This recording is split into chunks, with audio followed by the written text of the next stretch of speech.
Hey guys, so I just got back from seeing Scream 6 and good news, I had a lot of fun in this movie. It's definitely better than Scream 5. I wouldn't say it's as good as Scream 4 in my opinion, but I've always had a soft spot for Scream 4. So yeah, I had a really good time seeing this in the cinema with the rest of the crowd all gasping at the same moments. Look, I'm going to be honest with you, I just am too lazy to go over everything again. I just did a spoiler-free review, so if you want to see more of my thoughts when it comes to acting, the tension, all of that sort of stuff, go see my spoiler-free review. But this is just going to be spoiler talk in this, so let's get straight into it with the opening kill. So, with the opening kill, a lot of conspiracy theorists, myself included, thought that it would be Samara Weaving, and we were correct. Give yourself a clap on the back, we got it right. So Samara gets killed off in the first 10 minutes or so, and this was a really enjoyable opening kill scene. I really enjoyed it, more than Scream 5. So basically there's this character, Jason, who turns out to be a ghost face killer that gets revealed straight away in the first 10 minutes. This is something that's a change up to the formula. We've never seen this happen before in any Scream movie where we see a killer get revealed in the beginning of the movie. So basically Jason didn't really feel like a proper ghost face. Apparently he knew Ethan and they were in talks together to go on and kill people because, spoiler alert, Ethan is a killer. We'll get more into that later. So apparently Jason went ahead and killed their film studies professor, which was played by Samara. So she was a professor that was talking about slasher movies to her class, and she gave Jason a bad grade, so he was annoyed at her. Plus he was a stab fanatic, so he went ahead and killed her. So yeah, that made Ethan really annoyed, so he went ahead and killed Jason. And he also killed the other guy, Greg, and put him in the fridge. Yeah, so nothing is really told about Greg. We never see him alive. We're just told that he was meant to be like an accomplice in all of this, so technically there was going to be like 5 killers. I don't know, but they were never really going to let Jason and Greg do their thing because Ethan and the rest of the killers, we'll get into that later, but they were all never going to let them be competition, so they kill them. Ghostface versus Ghostface, though it wasn't really a competition. Ethan he destroyed him, so yeah, that was a really interesting change up to the formula. Having Ghostface versus Ghostface, and apparently we were going to sort of get that in the original script for Scream 5, which was going to see Jill Roberts surviving and trying to live in, her identity as the final girl. And then the new Ghostface was going to be ringing her up, and we were going to sort of get old Ghostface versus new one, which would have been amazing, but instead they went with Richie. Anyway, so I'm still not over that, but so really enjoyable opening kill. And Samara Weaving's character was killed in the alley, and it was sort of like poking fun at her, saying, Ghostface was saying, you should know better, you teach slasher movies to your class, and here you are going into an alley by yourself.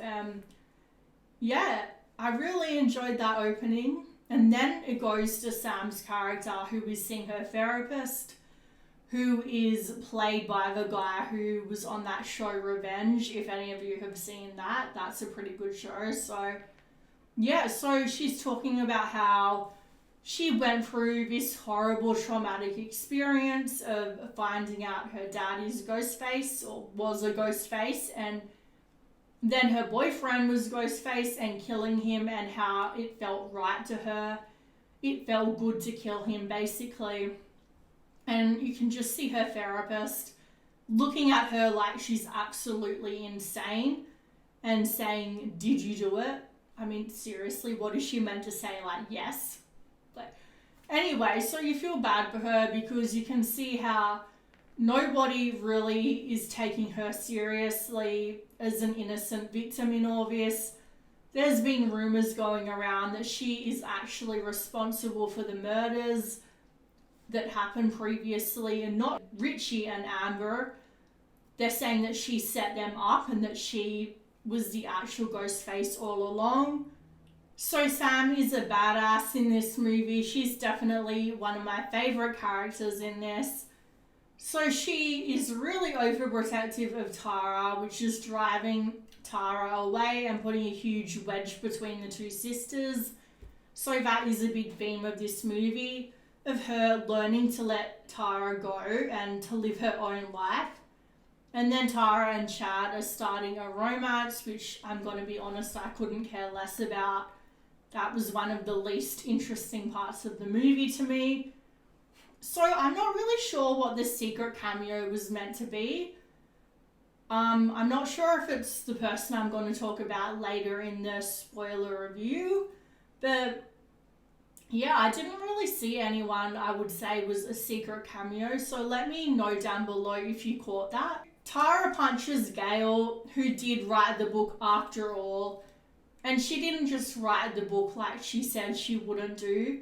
She went on to call Sam a natural born killer, which definitely added to everybody coming after her, thinking that she's guilty. So there's a moment where Gail addresses Sydney and where she's at. Basically, she says that Sydney took her husband and kids and went away somewhere to try to get away from it all, and that's really the only mention we have of Sydney. So Gail's attack was definitely my favourite attack after the opening kill. The moment that we see in the trailer where Ghostface comes flying at her, I just found that so funny for some reason. I couldn't stop laughing. He looks like he was actually flying. Anyway, so Gail was really smart in this. She did this thing where she asked Ghostface if he can hold on for a second, and she'll put him on pause. And everybody just started laughing because Ghostface is like, "What? You're putting me on pause?" So then she went and rings him back and she finds out where he's hiding. And I thought that was a really smart thing to do. Gail was definitely someone who really had thought about, okay, if I get attacked, this is what I need to do. She came prepared. She had her gun.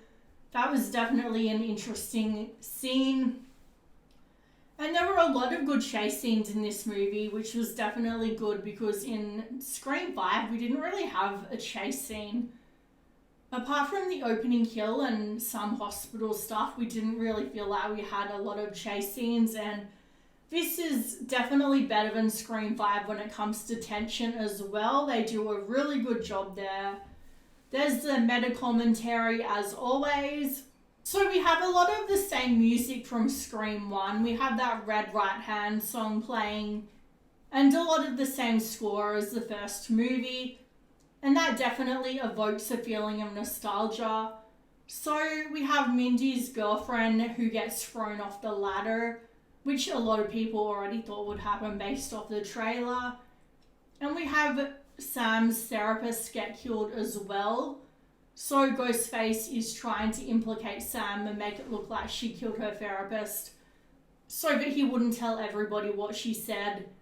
And Ghostface is also the one that started the rumor about her that she was the actual Ghostface and guilty, not Richie and Amber. So that's all happening. And then the most exciting part of the movie for me, okay, so I'm one of those Stu is alive people. Okay, well, I'm not technically, I don't really believe he's coming back, but I want him to come back. So I'm realistic, but at the same time, I have hope. So this movie did the same thing that it did in Scream 2. So the actor that played Stu is in the movie. We have a scene on the subway where you can clearly see him for a few seconds. He's in the subway, he's wearing a hat. It was definitely him. But I don't know if he was playing Stu or if he was doing the same thing that he was in Scream 2 and just playing an extra as a sort of Easter egg to fans. But then again, it could just be fan service.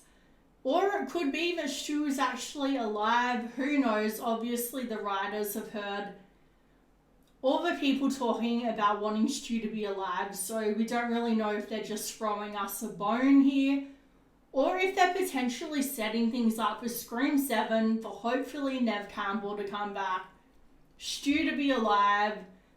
That would be incredible. You know, who knows what's going to happen with that. So anyway, they go on to plan to trap Ghostface in the shrine. And of course, things don't go according to plan. Sam has a bad feeling about it, and she's still hallucinating her father, who was telling her, be careful, this isn't going to go according to plan. So she grabs the knife that he used to kill people with that's still covered in blood from where his shrine, his costume is. And so Kirby is used as a red herring. So I always thought that she would be the killer, but she isn't. So I was sort of right because they set her up to be the killer. But then obviously they do that thing where a person is saying, I'm innocent, then the other person says they're innocent. So that happened between Kirby and Detective Bailey, and then obviously the detective is the guilty one. He shoots Kirby. She doesn't die, don't worry, but yeah, it was good to see Kirby back. She was one of my favourites from Scream 4. And she still feels the same. She still feels like the same old Kirby that we all love. The same movie buff. So she has a history with Sam. They went to school together. So then the two ghost faces emerge and they do a synchronised knife swipe, which was really cool. And then we have the big reveal. So I've got to say, this all happens in like the last 10 minutes. The other hour and 50 minutes were amazing, but the third act really was the weakest part of the movie. The reveal, the motives were just a huge letdown, even worse than Scream 5. And Scream 5, I really hated the motive and the killers with that. But yeah, this is another step down below Richie and Amber.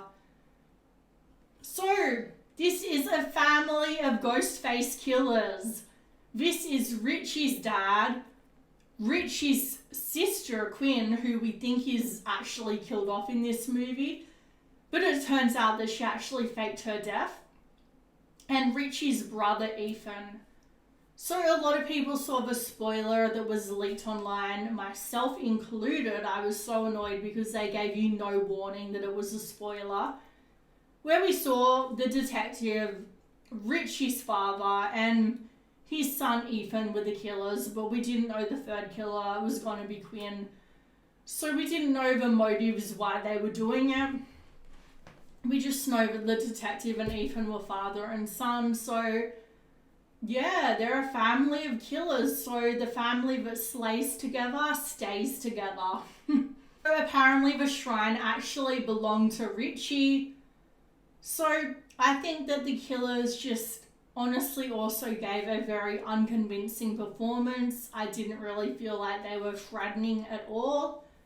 And like even Jill, who was a tiny little girl, gave a very convincing performance. Like she just was phenomenal as Ghostface, even though she didn't look physically threatening. But these three, nothing about them felt convincing, especially the father. Even if they'd worked on him a little bit, I could buy him as a sort of Charlie Walker type. But still, the father, and I really like Charlie, but I felt like he just gave a better performance. I feel like the actor that played him, Rory Culkin, was a stronger actor than whoever played Ethan. I know he's only 18, but still, I didn't really buy him. But he was definitely my favourite out of the three. But the detective, I honestly laughed out loud at his performance. When the mask came off, he was laughable. as a ghost face. Like, there was nothing threatening about him at all. He just seemed comedic. Yeah, but look, like I said, I still enjoyed the other hour and 50 minutes of the movie, so it was a good movie with a bad killer reveal. So we see Sam killing the dad and killing Quinn, and Tara kills Ethan. So Sam kills the dad in her dad Billy's costume, which was awesome to see. We see that Gail survives her attack, so does Chad, so does Kirby. So then we have a pre-credit scene at the end of the movie before the credits begin. And it's like this split second where we see Ghostface with a gun. So I don't know if that's meant to set up Scream 7 to say there's another killer still out there or not. But then we have a post-credit scene, which is just like 2 seconds of Mindy saying not all movies need a post-credit scene. So that felt like it was a little anticlimactic because I needed to go to the bathroom really badly and I had to wait another like 5 minutes for the credits to roll, and then we get that. And I'm like, seriously? I waited around for that. But still, this movie was flawed. It wasn't perfect. It definitely wasn't my favorite in the franchise. All up, it's number 5. And obviously number 5 is number 6. But look, I still had a good time. It's still a very enjoyable movie. I would give it an 8 out of 10. So let me know what you guys think of this. And look, this movie, I'm just going to say the one thing that really gets me is that they made such an emphasis on this ghost face being different. He wasn't the same as before. She wasn't the same as before. Like, what was so different about it? I don't see it. Anyway, let me know down below what you thought of the movie. Please like, subscribe, all of that. You know the drill by now. Thanks, guys.